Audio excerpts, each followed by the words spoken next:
مدینہ میں ایک حمام یعنی غسل خانہ تھا جس میں مردہ عورتوں کو نہلایا جاتا تھا اور ان کی تجہیز و تکفین کی جاتی تھی۔ ایک مرتبہ اس میں ایک خاتون جس کا انتقال ہو چکا تھا نہلانے کے لیے لایا گیا۔ اس کو غسل دیا جا رہا تھا کہ ایک عورت نے اس مردہ خاتون کو برا بھلا کہتے ہوئے کہا کہ تو بدکار ہے، اور اس کی کمر سے نیچے ایک لتر مارا، لیکن اس برا بھلا کہنے والی اور پھر مردہ عورت کو مارنے والی عورت کا ہاتھ جہاں اس نے مارا تھا چپک گیا۔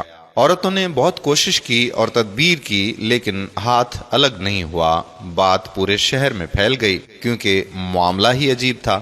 ایک زندہ عورت کا ہاتھ ایک مردہ عورت سے چپکا ہوا ہے، اب اس کو کس تدبیر سے الگ کیا جائے؟ مردہ عورت کو دفن بھی کرنا ضروری ہے، اس کے لواحقین الگ پریشان ہوں گے۔ معاملہ شہر کے والی اور حاکم تک پہنچ گیا۔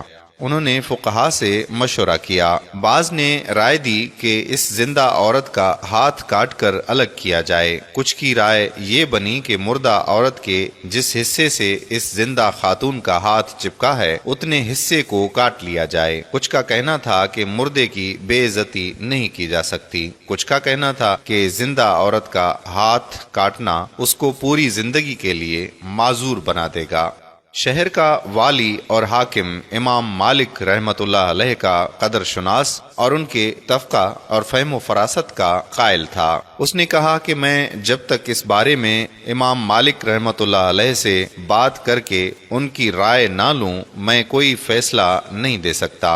امام مالک رحمۃ اللہ علیہ کے سامنے پورا معاملہ پیش کیا گیا تو انہوں نے فرمایا کہ زندہ خاتون کا ہاتھ کاٹا جائے اور نہ مردہ عورت کے جسم کا کوئی حصہ الگ کیا جائے۔ میری سمجھ میں یہ بات آتی ہے کہ مردہ عورت پر اس زندہ خاتون نے جو الزام لگایا ہے وہ اس کا بدلہ اور قصاص طلب کر رہی ہے، لہٰذا الزام لگانے والی عورت کو شرعی حد سے گزارا جائے۔ چنانچہ شرعی حد جو تہمت لگانے کی ہے یعنی اسے کوڑے مارنے شروع کیے گئے۔ 1 2 10 20 50 60 70 بلکہ 79 کوڑوں تک اس زندہ خاتون کا ہاتھ مردہ عورت کے جسم کے کمر کے نچلے حصے سے چپکا رہا۔ جو ہی آخری کوڑا مارا گیا اس کا ہاتھ مردہ عورت کے جسم سے الگ ہو گیا۔ یقیناً اس واقعے میں دوسروں پر بیجا تہمتیں لگانے والوں کے لیے بڑی عبرت موجود ہے۔ اللہ سبحانہ تعالی ہم سب کو اس گناہ کے شر سے اپنی پناہ اور رحمت عطا فرمائے،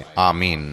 اگر آپ نے ابھی تک ہمارا پیج پیارا اسلام لائک نہیں کیا تو ابھی لائک کر کے فالو کر دیجئے تاکہ ہم ایسی مزید معلوماتی ویڈیوز آپ تک پہنچاتے رہیں۔ جزاک اللہ۔ السلام علیکم ورحمۃ اللہ وبرکاتہ۔